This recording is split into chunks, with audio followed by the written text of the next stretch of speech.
결론부터 말씀드리면은 당연히 계약서가 없어도 받을 수는 있습니다.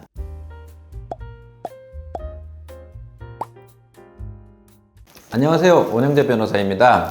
최근에 프리랜서 분들이 업무 용역을 하고 대금을 받지 못했다고 의뢰를 주시는 경우가 많은데요. 오늘은 그 부분에 대해서 좀 설명드리고자 합니다. 우선 채무불이행이란 민법 390조에서 정의하고 있는데요. 채무자가 채무에 쫓은 내용을 이행하지 못한 것을 법적으로는 채무불이행이라고 합니다. 즉, 프리랜서가 업체에게 돈을 받지 못한 경우가 업체가 채무 불이행을 한 상황이 된 것인데요. 이 경우에 있어서 프리랜서의 입장에서는 어떻게 그 돈을 받을 수 있는지 저희에게 문의를 주셔가지고 오늘은 이 부분에 대해서 설명드리도록 하겠습니다. 약속한 대가를 업체로부터 받지 못한 경우 당연히 받을 수는 있습니다. 그 이유는 업체와 계약을 하셨기 때문이고, 계약에 따라서 프리랜서는 본인의 의무인 용역의 제공을 하였기 때문입니다. 상황에 따라서는 문서적으로 계약서를 작성하지 못하신 경우가 있어서 그 부분 때문에 우려를 하시고 본인의 대금을 받을 수 있는지를 문의 주시는 경우가 왕왕 있는데요. 결론부터 말씀드리면은 당연히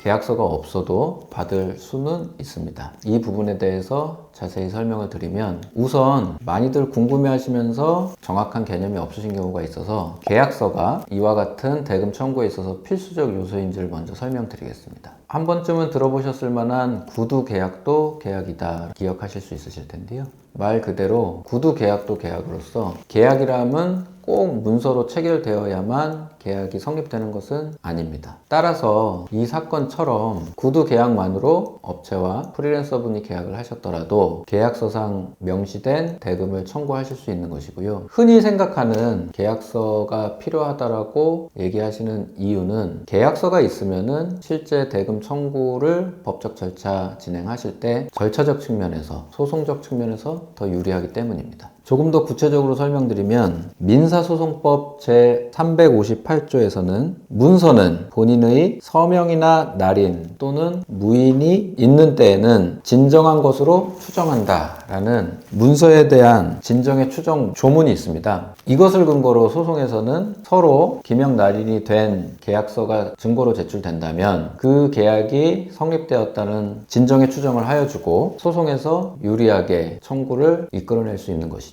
따라서 사문서, 즉 용역 계약서가 프리랜서와 업체 간에 체결이 되었다면 프리랜서 입장에서는 못 받은 대금 청구를 소송이나 법적 절차에 있어서 훨씬 유리하게 쉽게 청구할 수 있는 것이고, 승소 가능성도 높아지게 됩니다. 이처럼 계약서가 있으면은 소송에서 유리하지만 계약서가 없더라도 좌절하거나 포기하실 필요는 없습니다. 최근에는 카카오톡이나 문자로도 의사소통을 많이 하시는데요. 거래처 사장님이나 거래처 담당자와 어떠어떠한 내용으로 내가 용역을 제공할 테니 어떠어떠한 단가에 총액 얼마로 용역을 제공하겠다, 계약을 하겠다 라는 의사표시만 하셨어도 그거에 대해서 거래처에서 혹은 상대방에서 답변을 주었다면 그 자체로도 계약은 성립한 것이고, 그러한 문자나 카카오톡, 기타 텍스트 형식, 심지어 유선상 대화만으로도 계약은 성립되었다고 볼 수 있습니다. 따라서 그러한 내용을 근거로 거래처에 혹은 업체에 용역에 대한 대가를 청구할 수 있는 것입니다. 그러면 좀 더 구체적으로 대금을 받지 못한 경우에 어떠한 법적 절차를 취할 수 있는지 답변을 드리겠습니다. 크게는 세 가지로 나눌 수 있습니다. 흔히들 얘기하는 내용 증명, 구체적으로는 거래처에 최고서를 보내서 이러이러한 대금을 달라라고 의사표시를 하시는 것이고요. 두 번째는 법원을 이용하는 것인데 지급 명령 신청을 하시는 것입니다. 마지막으로는 흔히 얘기하는 소송, 민사, 대금, 용역 청구, 소송의 방법을 이용하실 수 있습니다. 우선 첫 번째 내용 증명을 말씀드리면,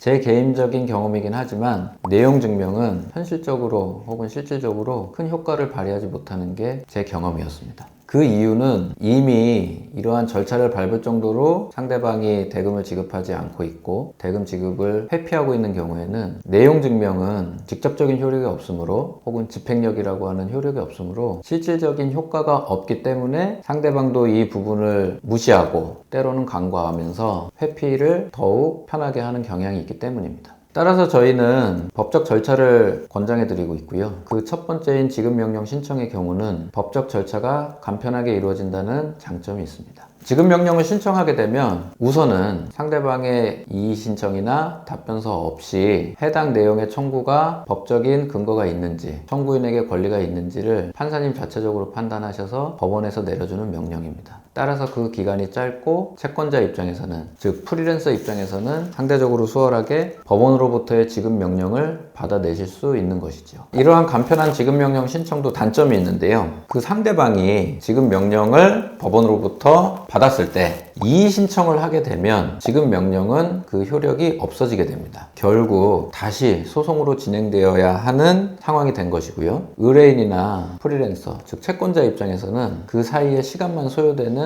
결과가 발생한 것입니다. 따라서 마지막으로는 흔히들 얘기하는 소송, 민사소송을 제기할 수밖에 없게 되는데요. 이 부분은 일반적인 소송으로서 프리랜서, 즉 채권자가 업체, 즉 채무자에게 이러이러한 용역을 얼마 기간 동안 얼마의 단가로 하였으니 나에 대하여 총 얼마 원의 채무를 변제하라 라고 소송을 제기하는 것이고, 이 부분에 있어서는 민사법 절차에 따라서 진행되게 됩니다. 따라서 지급명령을 상대방이 받아서 이의 신청을 하게 되는 경우나, 혹은 지급명령 없이 바로 생략하고 마지막 단계인 민사소송으로 채권 회수를 진행하실 수 있겠습니다.